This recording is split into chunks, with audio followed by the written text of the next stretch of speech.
जय श्री कृष्ण। राधे राधे। आज आषाढ़ माह के कृष्ण पक्ष की द्वादशी तिथि है। जिस भी विष्णु भगत ने एकादशी का व्रत रखा है उन भक्तों के लिए प्रस्तुत है तुलसी माता की कथा। एकादशी का व्रत रखने वालों को द्वादशी के दिन व्रत का पालन करने से पहले तुलसी माता की कथा अवश्य सुननी चाहिए, जिसे हमें भगवान विष्णु की कृपा प्राप्त होती है और हमारा व्रत भली भांति पूरा होता है। तो शुरू करते हैं कथा। बोलो तुलसी माता की जय हो। आज जो मैं आपको कथा सुनाने जा रही हूँ, ये कथा शिव महापुराण के अनुसार शंखचूड़ और तुलसी के नाम से सुनी जाती है। श्रीमद् भागवत पुराण के अनुसार यह वृंदा और जलंधर के नाम से सुनी जाती है। तो आज अपने सुनेंगे संपूर्ण कथा। बोलो श्री हरि विष्णु की जय हो। शिव महापुराण के अनुसार प्राचीन काल में राक्षसों का राजा दंभ हुआ करता था, जो कि एक महान विष्णु भगत था। कई वर्षों तक संतान न होने के कारण राजा दंभ ने शुक्राचार्य को अपना गुरु बनाया और उनसे श्री कृष्ण का मंत्र प्राप्त किया। इस मंत्र को प्राप्त करने के बाद उन्होंने पुष्कर सरोवर में तपस्या की। भगवान विष्णु उनकी तपस्या से बहुत ही प्रसन्न हुए और उन्हें संतान प्राप्ति का आशीर्वाद दिया। भगवान विष्णु के वरदान से राजा दंभ के यहाँ एक पुत्र ने जन्म लिया।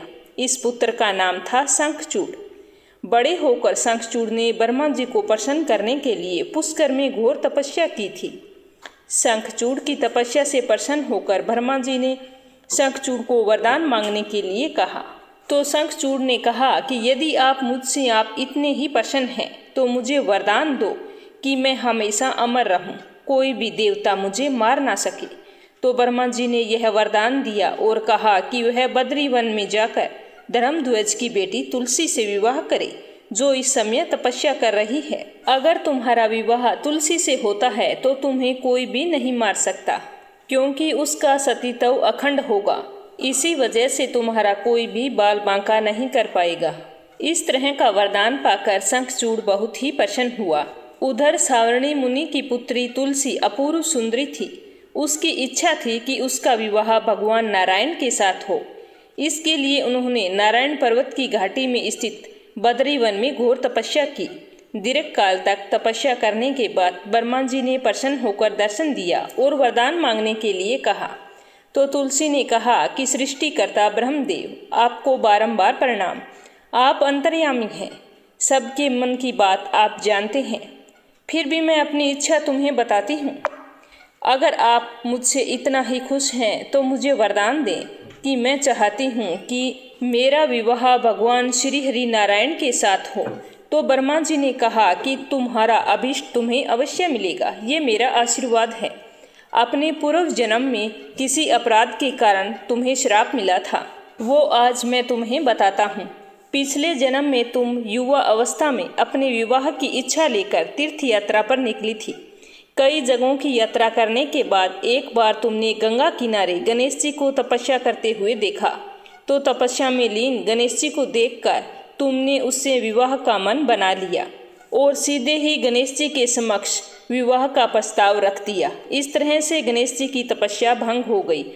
तपस्या भंग होने से गणेश जी ने क्रोधित होकर तुम्हारे विवाह का प्रस्ताव ठुकरा दिया।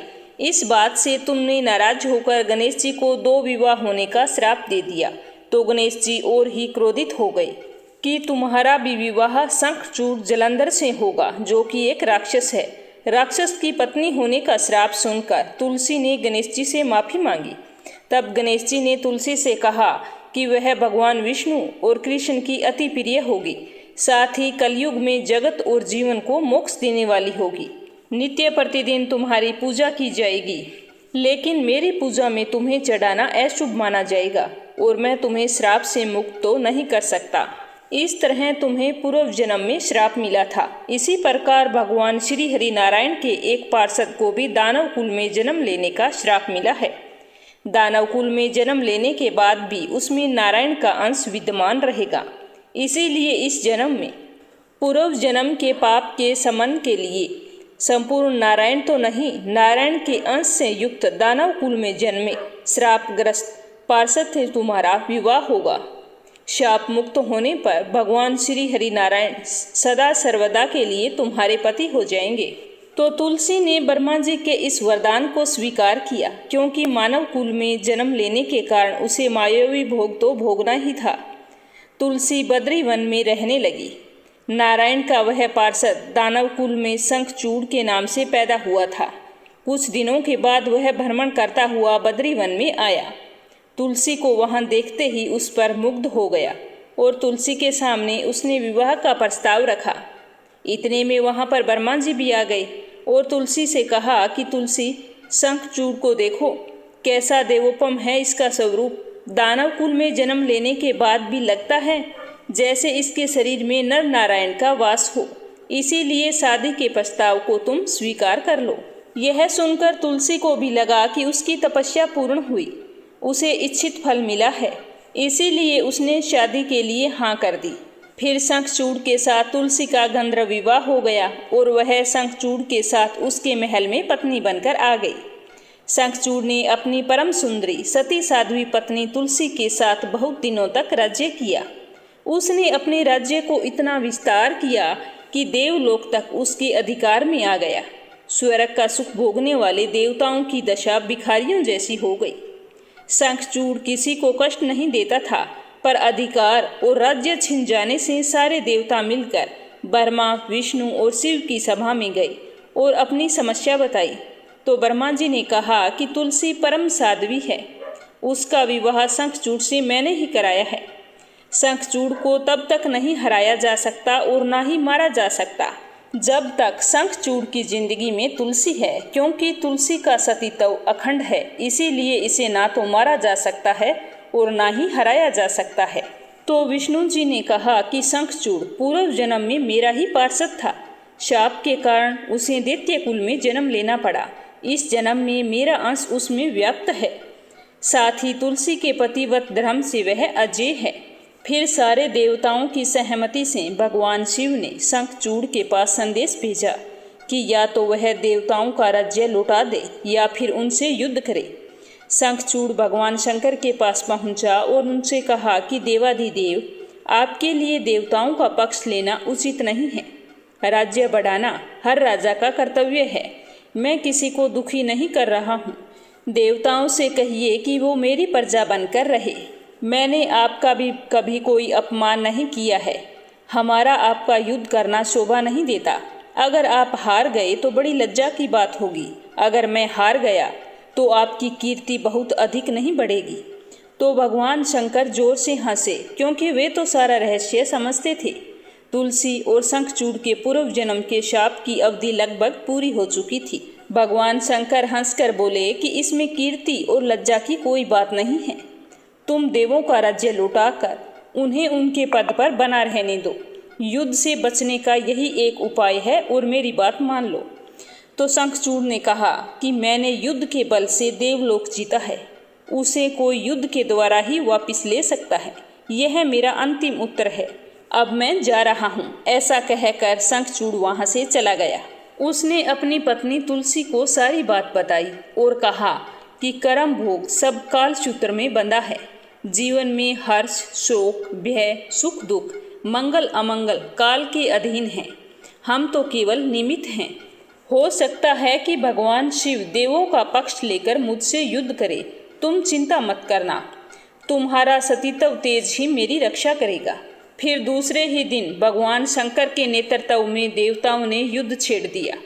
शंखचूड़ ने भीषण वाणों की वर्षा करके उनके वेग को रोका। उसके प्रहार से देवता डगमगाने लगे। उसने दानवी शक्ति का प्रयोग कर मायावी युद्ध आरंभ किया।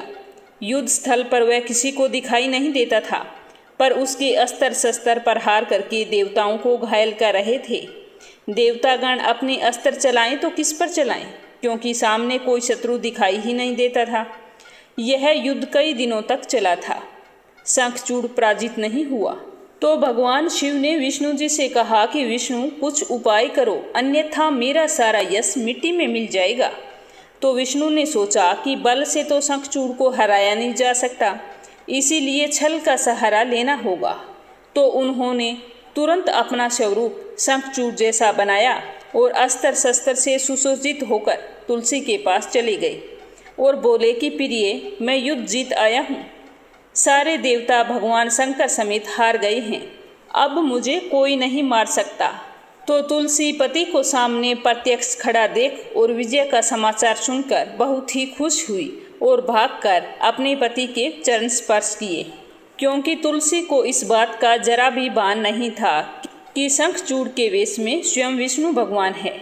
इस तरह चरण स्पर्श करते ही तुलसी का तेज नष्ट हो गया और उसका सती तेज जो शंखचूड़ की कवच के रूप में रक्षा कर रहा था, वह कवच नष्ट हो गया।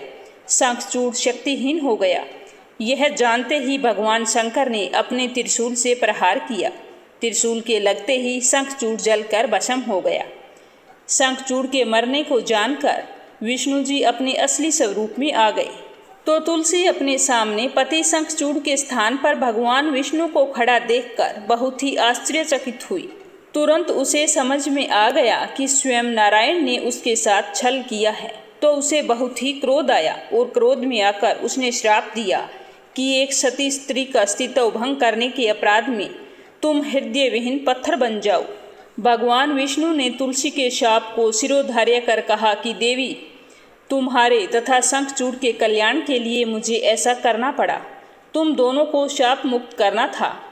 अब तुम भी शरीर त्याग कर तुलसी बिरवा के रूप में जन्म लोगी और मेरी पूजा तुलसी दल से होगी। मैं शालिग्राम पत्थर बनूंगा। मेरे शीश पर तुम्हारे आदर से विराजमान होगी।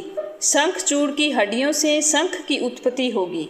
उस शंख ध्वनि से देवताओं तथा मेरी पूजा आराधना होगी। जहाँ शंख ध्वनि होगी वहाँ मैं मंगल में विराजमान रहूँगा। तुमने पूर्व जन्म में बद्री वन में मुझे पाने के लिए बहुत बड़ी तपस्या की थी। अब से हमेशा मेरी पूजा अर्चना में तुलसी दल अवश्य चढ़ाया जाएगा। अगर कोई तुलसी दल नहीं चढ़ाएगा तो उसकी पूजा पूरी नहीं होगी। तभी से तुलसी को धार्मिक अनुष्ठानों में विशेष महत्व दिया गया है। तुलसी के पौधे का इस्तेमाल यज्ञ, हवन, पूजन, कर्मकांड, साधना और उपासना आदि में होता है। तुलसी दल का उपयोग भोग और प्रसाद में भी किया जाता है। भगवान श्री हरि के चरणामृत में भी तुलसी का उपयोग जरूरी होता है। ये थी तुलसी माता की कहानी, जो आषाढ़ माह में तुलसी पूजन के समय सुनी जाती है। अब सुनते हैं दूसरी कहानी। किस तरह एक बुढ़िया को तुलसी पूजन करने से मनवांछित फलों की प्राप्ति हुई। एक समय की बात है, गांव में सारी महिलाएं तुलसी माँ को जल सींचने जाया करती थी। जब सारी महिलाएं तुलसी को सींच कर घर आ जाती तो एक बुढ़िया माई तुलसी माँ को जल सींच कर कहती कि हे तुलसी माता, सबकी दाता, मैं बिड़लो सींचूं तेरो, तू कर निधार मेरो।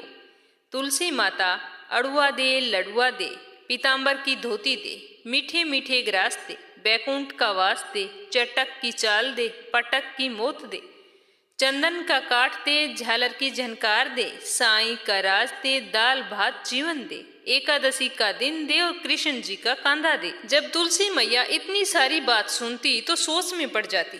सोचती कि यह पूरी श्रद्धा से मेरी पूजा करती है, परंतु मैं इसकी मनोकामना को कैसे पूर्ण करूंगी। यह सोचते सोचते तुलसी मैया बिल्कुल सूखने लगी। तो इस तरह तुलसी मैया को सूखते हुए देखकर एक दिन भगवान श्री कृष्ण से पूछा कि ऐसी क्या बात है कि तुम सूखती ही जा रही हो। तो तुलसी माँ ने बताया कि रोजाना एक बुढ़िया मेरे पास आती है, जल सींचकर पूरी श्रद्धा से इतनी बात मुझे कह जाती है, इस बुढ़िया को मैं सब कुछ दे सकती हूँ, पर आपका कंधा कहाँ से दूंगी। तो यह सुनकर भगवान श्री कृष्ण बोले कि तुम चिंता मत करो, बुढ़िया माई को आशीर्वाद दो, बाकी मैं संभाल लूँगा। तो तुलसी माँ ने वैसा ही किया। तो वह बुढ़िया रोजाना जल सींचने आती और रोजाना वही कर्म दोहराती। तो तुलसी माता उसे आशीर्वाद दे देती। कुछ महीनों बीतने के बाद वो बुढ़िया माई तो मर गई। जैसे ही उसके घर वाले उसे उठाने लगे तो वो इतनी भारी हो गई कि किसी से भी उठाई नहीं जा रही थी। तो कोई कहने लगा कि पाप गांठ की माला फेरती थी, जिसकी वजह से इतनी भारी हो गई। कोई कहता था कि इतने पुण्य धर्म करती थी, फिर भी इतनी ना जाने भारी कैसे हो गई। पर समझ में किसी के कुछ भी नहीं आ रहा था। तभी भगवान श्री कृष्ण एक ब्राह्मण का भेष बनाकर वहां आते हैं और पूछते हैं कि तुम लोग यहाँ पर इकट्ठे क्यों हुए हो। तो सारे लोग कहते हैं कि ये बात है, एक बुढ़िया है बिल्कुल मरियल सी, जो आज इतनी भारी हो गई है कि किसी से भी उठाई नहीं जा रही। तो ब्राह्मण का भेष धारे भगवान श्री कृष्ण बोले कि मैं हाथ लगाकर देखता हूँ, शायद मुझसे उठाई जा सके।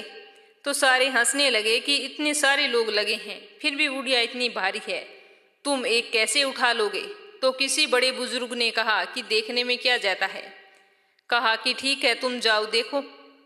तो जैसे ही श्री कृष्ण भगवान बुढ़िया के पास गए तो बुढ़िया के कान में कुछ कहने लगे, कुछ इस तरह से कि माई तू बिरला सिंचा मेरा, मैं करूँगा निधार तेरा। बुढ़िया माई अड़ुआ ले लड़ुआ ले, पीताम्बर की धोती ले, मीठा मीठा भात ले, बैकुंठ का वास ले, चटक की चाल ले, पटक की मोत ले, चंदन का काठ ले, झालर की झनकार ले, साईं का राज ले, दाल भात का भोजन ले और श्री कृष्ण का कांधा ले। इतना कहते ही बुढ़िया माई तो बिल्कुल हल्की हो गई और श्री कृष्ण भगवान ने उसे झट से अपने कंधे पर उठाया और उसे मुक्ति प्रदान की। तो यह देखकर गांव वालों को बहुत ही आश्चर्य हुआ। हे तुलसी मैया, जैसा आपने उस बुढ़िया को दिया वैसा सबको देना। बुढ़िया को मुक्ति दी वैसी सबको देना। अंत काल में सबको आपका कंधा मिले, आशीर्वाद देना। माँ तुलसी की तीसरी कहानी। एक गांव में कृष्णाबाई नाम की एक बुढ़िया रहती थी। वह भगवान श्री कृष्ण की परम भगत थी। वह एक झोंपड़ी में रहती थी। कृष्णाबाई का वास्तविक नाम सुखिया था, पर कृष्ण भक्ति के कारण गांव वालों ने इसका नाम कृष्णाबाई रख दिया।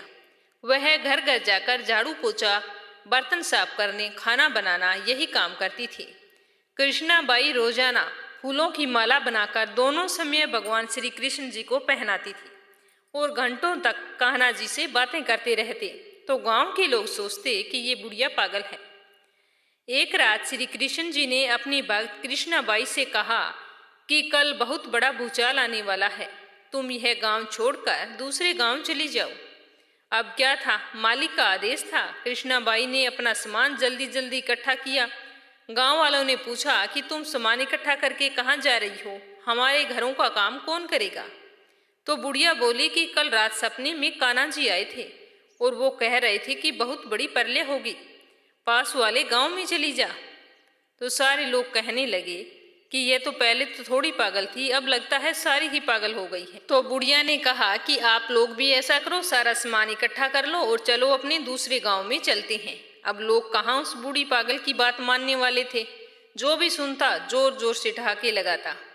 इतने में कृष्णाबाई ने एक बैलगाड़ी मंगवाई और अपने कान्हा जी की मूर्ति ली और सामान की गठरी बांधकर गाड़ी में बैठ गई। तो सारे लोग हंसने लगे। कृष्णाबाई जैसे ही जाने लगी, गांव की सीमा पास करने ही वाली थी, तभी कृष्ण भगवान ने आवाज लगाई कि अरे पगली, जाकर अपनी झोंपड़ी में से वो सुई ले आ जिससे तू मेरी माला बनाती है। तू वो सुई नहीं लेकर आएगी तो मुझे माला कैसे पहनाएगी? तो यह सुनकर कृष्णाबाई तो बेचैन हो गई और तड़प गई बुरी तरह से कि मुझसे यह इतनी बड़ी भारी भूल कैसे हो गई। अब मैं कान्हा की माला कैसे बनाऊंगी? तो उसने गाड़ी वाले को झट से रोका और कहा कि मैं अभी आती हूँ, और झोंपड़ी की तरफ भागी। गांव वाले उसके पागलपन को देखते हुए खूब मजाक उड़ाते। कृष्णाबाई ने झोंपड़ी के घास फूस तिनकों में फंसी हुई सुई को निकाला और फिर पागलों की तरह दौड़ती हुई गाड़ी के पास आई। गाड़ी वाले ने कहा कि माई, तू इतना परेशान क्यों हो रही है, कुछ नहीं होने वाला। तो कृष्णाबाई ने कहा अच्छा चल, अपने गांव की सीमा पार कर। गांव वाले ने वैसा ही किया, पर लेकिन क्या, जैसे ही बुढ़िया की गाड़ी सीमा पार हुई तो पूरा गांव ही धरती में समा गया, सब कुछ जलमग्न हो गया। गाड़ी वाला भी अटूट कृष्ण भगत था। येन केन प्राक्रेण, भगवान ने उनकी भी रक्षा की। इस तरह से जो भी मनुष्य तुलसी मैया की पूजा करता है उसकी सारी मनोकामनाएं पूर्ण होती है। चौथी कहानी। एक ब्राह्मण था, वह रोजाना घर घर जाकर भागवत गीता का पाठ किया करता था। एक दिन उन्हें एक चोर ने पकड़ लिया और कहा कि तेरे पास जो कुछ भी है मुझे दे दे। तब वह पंडित बोला कि बेटा, मेरे पास कुछ भी नहीं है, तुम एक काम करना, मैं यहीं पड़ोस के घर में जाकर भागवत गीता का पाठ करता हूँ। वो यजमान बहुत ही दानी लोग हैं, जब मैं कथा सुना रहा होता हूँ तब तुम उनके घर जाकर चोरी कर लेना। तो चोर ने उनका कहा मान लिया और उस पंडित को छोड़ दिया। दूसरे दिन जब पंडित जी पड़ोस में कथा सुनाने गए तब वो चोर भी वहां पर आ गया। तब पंडित जी बोले कि यहाँ से मीलों दूर एक गांव है वृंदावन, वहां पर एक लड़का आता है जिसका नाम है कान्हा। वो हीरा जवाहरतों से लदा रहता है। अगर कोई लूटना चाहता है तो उसको लूटो। वो रोज रात को उस पीपल के पेड़ के नीचे आता है जिसके आसपास बहुत सी झाड़ियां हैं। चोर ने ये सुना और खुशी खुशी वहां से चला गया। वो वहां से सीधे अपने घर गया और अपनी बीवी से बोला कि आज मैं एक कान्हा नाम के बच्चे को लूटने जा रहा हूँ। मुझे रास्ते में खाने पीने के लिए कुछ सामान बांध कर दे दो। तो उसकी पत्नी ने सत्तू उसको दे दिया और कहा कि बस यही है जो कुछ है। तो चोर ने कहा कोई बात नहीं, इतना ही काफी है। आज मेरा ये संकल्प है कि मैं आज उस कान्हा को लूट के ही आऊंगा। वो पैदल ही पैदल टूटे चप्पलों से वहां से चल पड़ा। रास्ते में कान्हा का नाम लेते हुए अगले दिन शाम को जब वहां पहुंचा जो जगह उसे पंडित जी ने बताई थी, अब वहां पहुंचकर उसने सोचा कि अगर मैं यहीं सामने खड़ा हो गया तो बच्चा मुझे देखकर भाग जाएगा, तो मेरा यहाँ आना बेकार हो जाएगा। इसीलिए क्यों न मैं पास वाली झाड़ी में छुपकर बैठ जाता हूँ।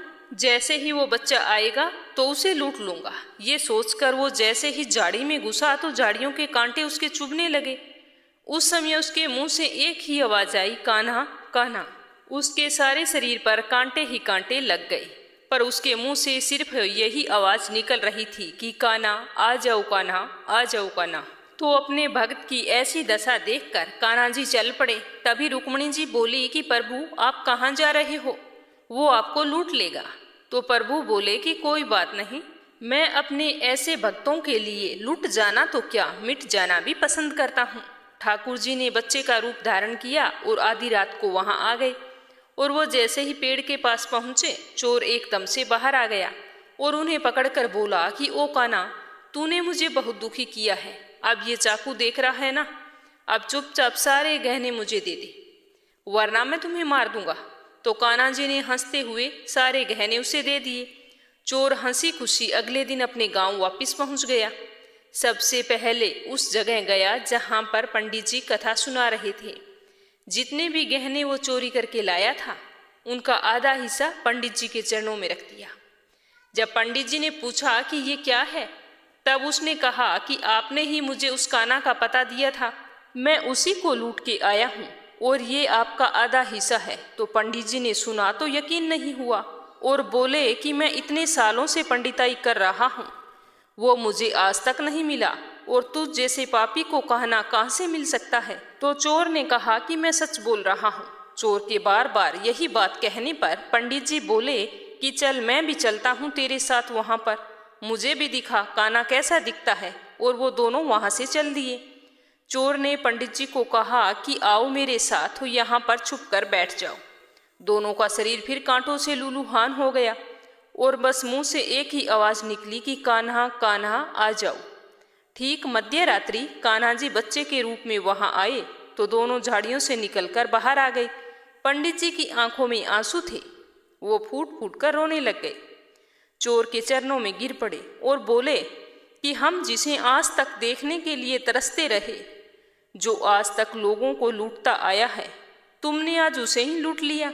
तुम धन्य हो, आज तुम्हारी वजह से मुझे कान्हा के दर्शन हुए हैं, तुम धन्य हो। इसीलिए कहा जाता है कि जो सच्चे दिल से कृष्ण कन्हैया को पुकारता है तो वो भागे भागे चले आते हैं। तो प्रेम से कहिए श्री राधे राधे, मेरो तो गिरिधर गोपाल दूसरों के दिन तुलसी पूजन में सुनी जाने वाली तुलसी माता की कहानी आपको जरूर पसंद आई होगी। तो ज़्यादा से ज़्यादा इस वीडियो को शेयर करना और कमेंट बॉक्स में जय हो तुलसी माता की, जय हो विष्णु भगवान की अवश्य लिखना। भगवान विष्णु आपकी समस्त मनोकामनाएं पूरी करे। जय श्री कृष्णा, राधे राधे।